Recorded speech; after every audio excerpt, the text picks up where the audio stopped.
नेपालको प्रधानमन्त्री आखिर कसरी छानिन्छ? धेरैलाई लाग्छ होला प्रधानमन्त्री त हामीले भोट हालेरै चुन्ने हो। तर के साँच्चै त्यस्तै हो त?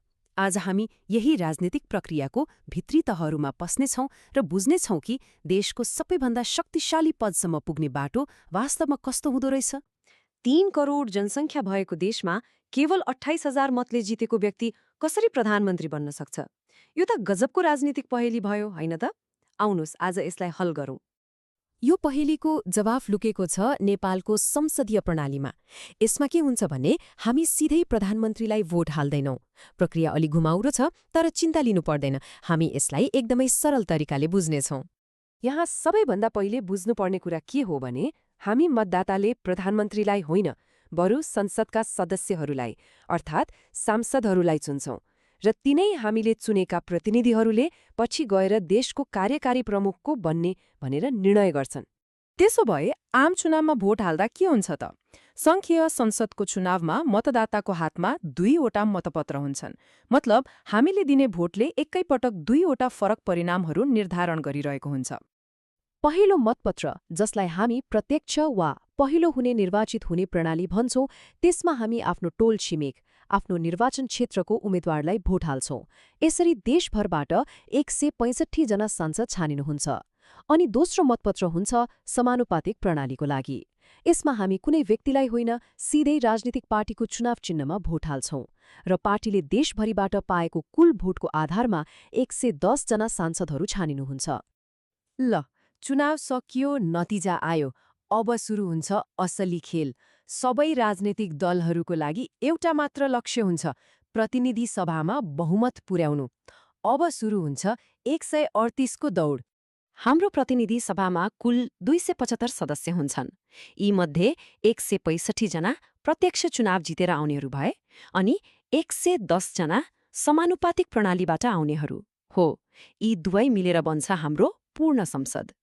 र यही 275 सदस्य भएको सदनमा सरकार बनाउन र सत्तामा रहन चाहिने जादुई संख्या हो 138। किनभने 275 को आधाभन्दा एक बढी अर्थात् बहुमत भनेको 138 हो। जुन पार्टी वा गठबन्धनले यो संख्या पुर्यायो उसैको हातमा पर्छ सत्ताको चाबी। अब यो 1338 को आँकडासम्म पुग्ने बाटो कस्तो छ त? नेपालको संविधानले प्रधानमन्त्री बन्नका लागि 4वटा स्पष्ट खुट्किलाहरू तोकिदिएको छ। राष्ट्रपतिले यही क्रमलाई एकपछि अर्को गर्दै पछ्याउनुपर्छ। हेरौँ ती 4 बाटा के हुन्। पहिलो र सबैभन्दा सजिलो बाटो, कुनै एउटा पार्टीले एक्लै 138 सिट जित्नु। यसो भयो भने त सबभन्दा सजिलो, त्यही पार्टीको नेता सिधै प्रधानमन्त्री। तर यदि यसो भएन भने आउँछ दोस्रो बाटो, 2 वा त्योभन्दा बढी पार्टीहरू मिल्ने, गठबन्धन बनाउने र 138 को आँकडा छुने। यदि 30 दिनभित्र त्यो पनि हुन सकेन भने तेस्रो विकल्पमा जानुपर्छ।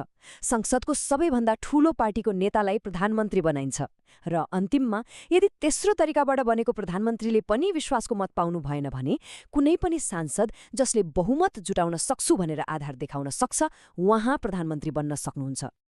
तर कथा यतिमै सकिँदैन।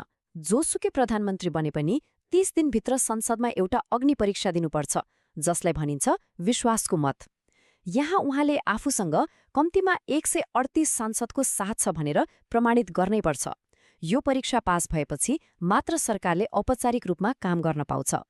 र यो भनाइले सबै कुराको सार बताउँछ। जब एक नागरिकले सांसदलाई भोट दिन्छ, उसले अप्रत्यक्ष रूपमा कुनै पार्टीलाई देशको नेतृत्वको लागि सौदाबाजी गर्ने शक्ति दिइरहेको हुन्छ। ल, हामीले प्रक्रिया त बुझ्यौं, तर यसको असर कस्तो छ त नेपालको राजनीतिमा? अब यसका वास्तविक परिणामहरूबारे कुरा गरौँ। यस प्रणालीको एउटा सिधा असर के हो भने नेपालमा प्राय गठबन्धन सरकारहरू नै बन्छन्। यसले गर्दा कहिलेकाहीँ साना दलहरू पनि शक्तिशाली किङमेकर बन्न पुग्छन्। उनीहरूको भूमिका महत्त्वपूर्ण हुन्छ। तर यसको अर्को पाटो पनि छ। हामीले देखेकै कुरा हो, देशमा बारम्बार राजनीतिक अस्थिरता निम्तिएको छ। छिटो छिटो सरकार फेरिदा दीर्घकालीन नीति र विकासका कामहरूमा बाधा पुग्छ। त्यसो भए अब सुरुको पहेलीमा फर्कौं। त्यो 28,000 भोटको रहस्य अब खुल्यो होला।